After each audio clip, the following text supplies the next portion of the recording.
तरह जिस्मानी सेहत बहुत ज़रूरी है, उस तरीके से जो आपकी ओरल हेल्थ है, जिसको दांतों की सेहत कहते हैं, वो उतनी ही ज़रूरी है। और कहते आपका एक्सप्रेशन तभी आ सकता है जब आपके दांत साफ़ हों, आपकी स्माइल खूबसूरत हो और आपके जो दांत हैं वो अलाइंड हों, कोई चीज़ ऊपर नीचे ना हो, क्योंकि आपकी फेस की ब्यूटी तभी सामने और जाहिर हो सकती है जब आपका जो एक एक्सप्रेशन है वो अच्छे अंदाज से मेंटेन किया जाए। आज हम बात करेंगे दांतों की सेहत के हवाले से, कितनी ज़रूरी है ओरल हेल्थ, क्यों इतनी इम्पॉर्टेंट है, और ख़ास तौर पे बैड ओडोर हो आना, या कहते हैं ना कि दांत पीले हो जाना, दांतों में कीड़े लग जाना, और ख़ास तौर पे दांत के अंदर जो है वो सुराख हो जाना। इन तमाम चीज़ों के ऊपर आज हम डिस्कशन करेंगे, और डिस्कशन करने के लिए हमारे साथ मौजूद है मारूफ डेंटल डॉक्टर और senior surgeon doctor Amjad Shakeel साहब। अस्सलाम वालेकुम। वालेकुम सलाम। कैसे हैं आप डॉक्टर साहब? जी ठीक। डॉक्टर साहब, ओरल हेल्थ बहुत कम बात की जाती है, क्योंकि हम हमेशा बात करते हैं जी शुगर हो गया, ब्लड प्रेशर हो गया, आर्थराइटिस हो गया, या आपके लिवर के इश्यूज़ हैं, मगर ओरल हेल्थ कितनी ज़रूरी है? देखिए, किसी भी चीज़ को जब आप जजमेंट करते हैं ना, कोई भी पहलू को, तो उसमें देखते हैं कि फर्स्ट स्टेप जो है ना वो हमारा कैसा है।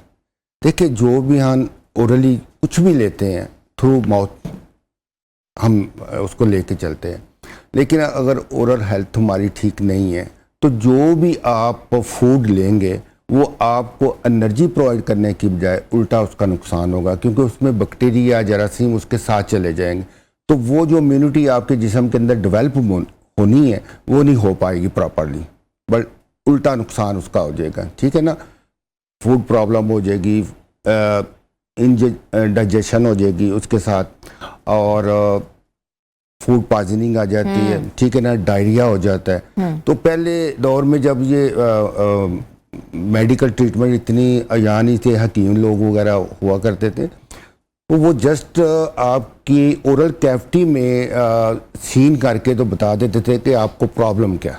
अच्छा जी, मैनिफेस्टेशन जो थी ना बीमारी की वो मुंह के अंदर होती थी, उसके साइन सिम्टम जो है ना मुंह के अंदर आ जाते। अच्छा, अभी भी ऐसे ही है? अभी भी ऐसे ही है, लेकिन उस वक्त क्योंकि इतनी डायग्नोज नहीं थी, टेस्ट वगैरह नहीं थे, तो हकीम लोग जो है ना वो बता देते थे कि आपको क्या प्रॉब्लम, आपको इंटरनल इशू क्या है। अच्छा, दांतों में जब छाले निकल जाते हैं, लाइक मुंह के अंदर छाले निकल जाते हैं, वो कॉन्स्टिपेशन होती है?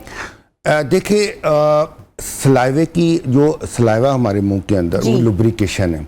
जो ड्राइनेस माउथ होता है ना, किसी वजह से, किसी जैसे सर्दियां हैं उसमें हम इंटेक कम लेते हैं, ठीक है ना, पानी कम लेते हैं, तो मुंह खुशक होता है। जब खुशक होगा कोई भी चीज, तो आपने बात करनी है, कुछ खाएंगे, तो जो लुब्रिकेशन है वो आपके मुंह में नहीं है, सलाइवा नहीं है, तो वो हार्ड थिंग जो होगी ना वो उसको क्रश करेगी आपके गम को। ठीक है ना, इसी तरह जैसे आपने मीट ज्यादा ले लिया, खासकर बड़ी पे होता है ऐसा, बड़ा गोश्त खा लिया, तो वो क्योंकि वर्किंग उसकी ज्यादा होती है, और अगर लुब्रिकेशन कम है तो वो इंजर करेगी आपके गम को, उससे अल्सरेशन जो है ना वो हो जाती है। ठीक है ना, तो इसमें सबसे बड़ा जो है ना अगर ओरल हाइजीन, जो हम अक्सर जो पेशेंट हमारे पास आते हैं वो ये कहते हैं जी हम प्रॉपर दांत भी साफ करते हैं, इसके बावजूद भी हमारे स्मेल आती है और केरीज होती है। क्यों का जवाब ये होता है कि हमारे पास के प्रॉपर आप ओरल हाइजीन मेंटेन नहीं कर पाते। आपने पेस्ट भी ले लिए, ब्रश भी अच्छा ले लिए, लेकिन how to clean the tooth properly वो हम नहीं कर पाते। ठीक है ना, उसमें सिर्फ ये आता है कि मैंने दांत तो साफ की है, अगर आप प्रॉपर साफ नहीं करेंगे, अगर वो जो फूड पार्टिकल हमारे दांतों में लगे हैं वो रिमूव नहीं होते, तो वो केरीज स्टार्ट करेंगे। केरीज होता क्या है? केरीज एक्चुअली नॉर्मली क्या है, सलाइवा हमारे लुब्रिकेशन करता है। ठीक है, अब जब लुब्रिकेशन कम होगी और फूड पार्टिकल हमारे गम के साथ लग जाएंगे, तो वहाँ क्या होगा, बैक्टीरिया उसके ऊपर अफेक्ट करेगा और उसको कन्वर्ट करेगा एसिड में। एसिडिटी जो पीएच वैल्यू जो हमारे मुंह की है वो 6 to 7 है। अगर वो लो डाउन होती है तो एसिडिक बात आ जाता है। एसिडिक बात में हमारे दांत गलना शुरू हो जाते हैं, उसको केरीज लगना, उसको अफेक्ट होना, डीमिनरलाइजेशन शुरू हो जाती है। ठीक है ना, और पोर बन जाते हैं दांतों के अंदर, और वहाँ पे बैक्टीरिया अपनी कॉलोनी बना लेते हैं और वहाँ से वो केरीज स्टार्ट हो जाती है। ये इसका जो मेन है ना, जो प्रॉपर क्लीनिंग नहीं हम करेंगे, प्लाक लगेगा, बैड स्मेल आएगी, मसूड़े सूजेंगे। अच्छा, मसूड़ों से खून भी बहुत आम चीज़ है, बहुत सुनते हैं मसूड़ों से खून आ रहा है, खून आना है, ब्रश करते हैं तो आपको पता है ब्लीड अक्सर हो जाता है, उससे भी बैड ओडोर आती है। क्यों आती है और ये गम्स क्यों ब्लीड करते हैं? देखिए, इम्प्रॉपर जब आप क्लीनिंग करेंगे, ठीक है ना, प्रॉपर क्लीनिंग नहीं हो रही, फूड पार्टिकल वहाँ पे स्टे कर रहे हैं, तो गम में जो ओवरफ्लो होता है ना, ब्लड का ओवरफ्लो उस स्पेस पे ज़्यादा आना शुरू हो जाता है।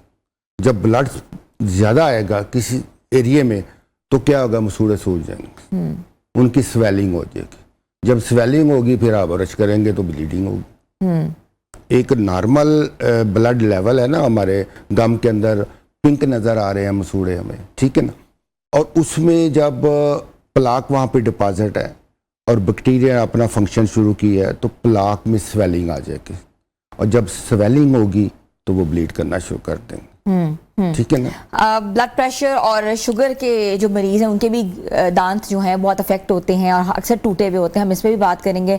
व्यूअर्स, छोटी सी ब्रेक पे जा रहे हैं, ब्रेक के बाद हम वापस आ रहे हैं, आप लोग हमारे साथ रहें।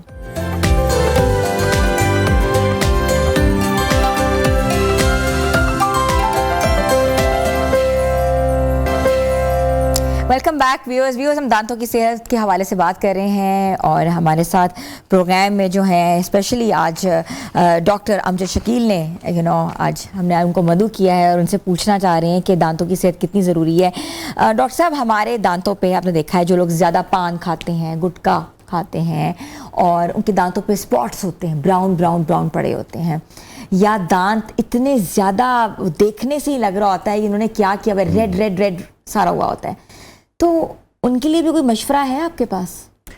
देखिए जी, उनके लिए मशवरा सबसे अच्छा तो यही है कि उसको क्विट करें, क्विट कर दें, और अगर नहीं करते क्विट, देखिए अगर नहीं करते तो फिर लाजमी बात है। देखें, गुटखा खाने वाले जो पान है और नट वाले, उनमें प्रॉब्लम क्या आ जाती है कि फाइब्रोसिस हो जाती है, चीक की गम की अपना फाइब्रोसिस हो जाती है, ठीक है ना, टाइट हो जाएगा, ओपनिंग ऑफ माउथ कम हो जाएगी, श्रिंक कर जाएगा, श्रिंक कर जाएगा ना, वो ओपन नहीं कर सकेंगे इन फ्यूचर। और दूसरा ये कार्सिनोजेनेसिस हो जाता, कैंसर बन जाता। अल्सर? जी, अल्सर नहीं, कैंसर। कैंसर, अच्छा, अक्सर देखा है कि लोगों को तालू का कैंसर हो जाता है। जी, वो क्या इसी वजह से होता है? यही चीजें होती है ना, यही चीजें प्रोबिएट होती है ना जो हम ये लेते हैं, इसमें जो उसके कंटेंट है उसमें केमिकल है। केमिकल आपके जो गम है वो बहुत सॉफ्ट है। आप ये देख लें कि अगर आपने 100 थिंग को कोई भी ली है, आपका गला भी खराब होता है तो उसका इफेक्ट आपके गम पे भी आता है, ठीक है ना। तो ये भी एक सेंसिटिव एरिया है, इसको आप जोर से क्लीन करते हैं तो वो छिल जाता है, छिलता है ना, तो ये बहुत सॉफ्ट होता है और उसमें जब केमिकल इफेक्ट करेगा तो फाइब्रोसिस होगा, ठीक है ना। टिश्यू जो होंगे ना वो डिस्ट्रॉय होना शुरू हो जाएंगे, तो अल्टीमेटली वो कन्वर्ट हो जाएगी किसी बैड डिजीज के अंदर, मे बी कैंसर हो जाए, ल्यूकोप्लेकिया बन जाते हैं, पैचेस बन जाते हैं, फंगल इन्फेक्शन होना शुरू हो जाती है इनके जरिए से। और जहाँ पे वो रखते हैं ये स्मोकिंग करने वाले, उन पे तो स्पॉट बनते हैं ना, निकोटीन स्टेन आ जाते हैं। अब निकोटीन करेगी क्या, निकोटीन जो ऑक्सीजन है उसके साथ अब्जॉर्ब होगी तो आपके सलाइवे को रिड्यूस कर देगी, सलिवरी ग्लैंड को, आपका मुंह ड्राई हो जाएगा। जब ड्राई होगा तो फिर जो है ना, अगर मुंह खुला है, सपोज घर का दरवाजा खुला है तो चोर आ जाएंगे।